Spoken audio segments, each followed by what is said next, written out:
savez, il n'y a pas une mobilisation réussie ou une qui ne réussit pas. Le président de la République, les gens oublient que nous avons une constitution en 2016 qui a été révisée et qui consacre la propriété du peuple. Les ressources minérales, les ressources naturelles appartiennent au peuple. Et ça, c'est une nouveauté dans notre constitution.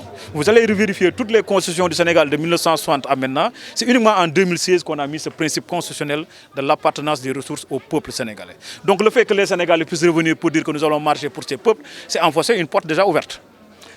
Deuxièmement, le président de la République a mis en place le COS Pétrogaz qui devrait permettre d'avoir des orientations stratégiques par rapport au secteur pétrolier et gazier.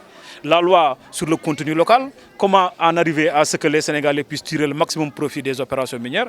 Rappelez-vous en 2012, statistiques que nous avons sur les 5 plus grands projets, près de 600 milliards de francs CFA qui ont été dépensés, 150 milliards sont restés au pays, donc moins de 30%. Donc il nous faut renforcer le contenu local, amener les opérateurs privés, les investisseurs nationaux à aller dans le secteur pétrolier. Et le président de la République travaille sur ça. La loi sur les générations futures.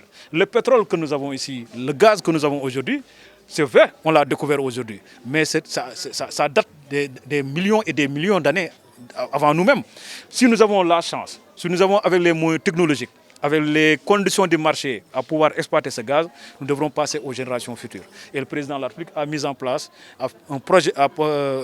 préparé un projet de loi qui permet aux Sénégalais d'aujourd'hui et aux Sénégalais de demain de tirer profit de ces ressources. Donc le fait que certaines franges de la population se lèvent pour dire marcher, je pense qu'ils doivent le faire de la façon la plus paisible possible, porter leur message et également permettre à d'autres qui constituent une majorité également de se faire entendre. Ce n'est pas parce qu'ils ne sont pas informés que tout est flou. Ce n'est pas parce qu'ils ne sont pas informés que ce n'est pas transparent ou il y a un manque de bonne gouvernance.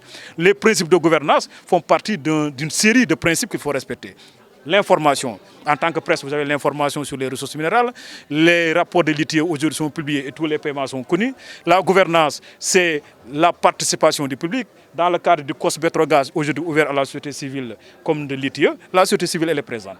La bonne gouvernance, c'est la transparence et la publication des contrats. Vous allez dans le site web du gouvernement, vous avez également tous les contrats signés par le président, par l'État du Sénégal. La bonne gouvernance et la transparence, c'est retracer les flux de paiement. Les flux de paiement sont retracés dans le cadre de l'ITIE. Mais qu'est-ce que les gens veulent maintenant? Aller au ciel, aller à la Lune, aller faire donc évoquer des informations venant de la planète Mars? Nous n'en sommes pas encore là. La géologie se fait sur la Terre et la planète Terre. Aujourd'hui, nous sommes des êtres humains et nous savons ce que nous sommes en train de faire. Nous ne disons pas qu'ils ne doivent pas en parler parce qu'ils n'en savent pas. Non, ils doivent en parler, même s'ils n'en savent pas, mais quand même qu'ils permettent, après avoir parlé, de permettre aux sachants de leur dire la vérité.